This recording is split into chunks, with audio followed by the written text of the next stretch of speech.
So I did a shoe review a couple of weeks ago. One of the comments that I received to that video was a suggestion that these Adios 9 were actually available in a store in Calgary even before they were on the Adidas website. So I wanted to just go in and take a look just to see what they were like. And then having seen them, I thought, well, I might as well try them on.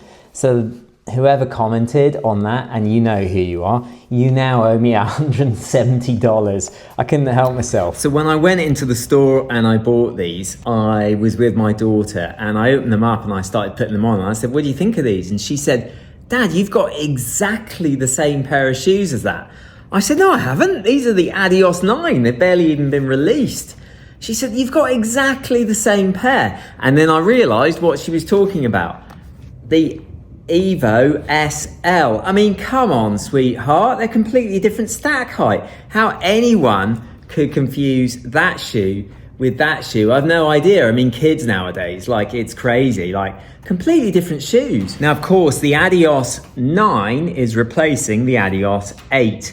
And this was a shoe that I really learned to love. Anytime I tried these on, I just felt great in them. They had like a really good mix of like softer foam at the front and firmer foam at the back with a real sort of stiffness on this shank here, I just loved this shoe. A couple of minor things is that this would like hit the pavement after a while once you'd sort of worn it out a bit. So that was a bit sort of clacky and noisy when you were running in them.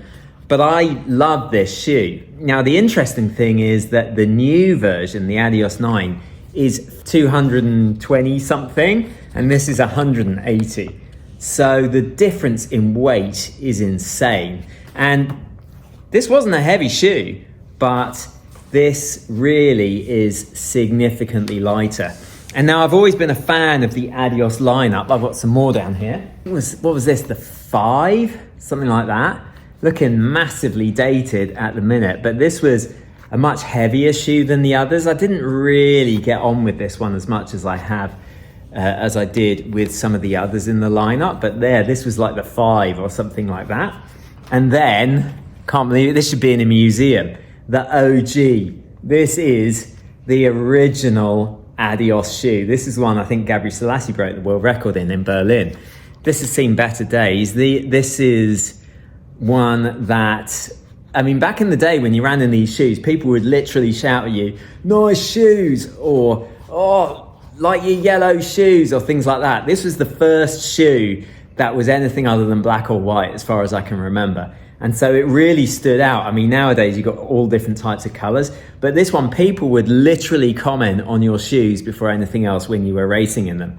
I ran a 70-minute half marathon in these, so that's why I hung on to them, because just a bit of nostalgia, really. The surprising thing about this shoe is how light it was. It was only 210 grams, which for back then, like, I don't know how many years ago, at least 14, 15 years ago, that was an extremely lightweight shoe. But it's interesting that this was a marathon shoe. Like, look at the stack in the front there. There's hardly anything there.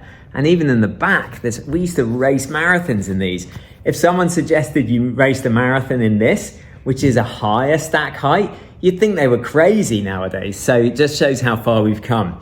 But at 180 grams, this is one of the lightest shoes out there. I don't think there is a lighter one in my arsenal.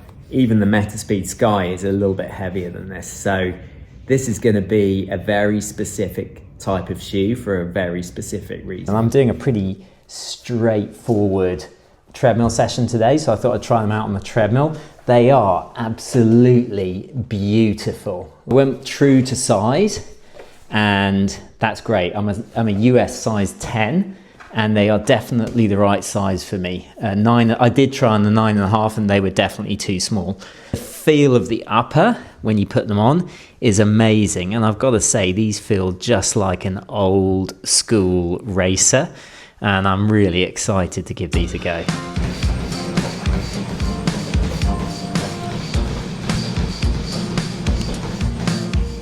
Okay, so we've done one 5-minute effort.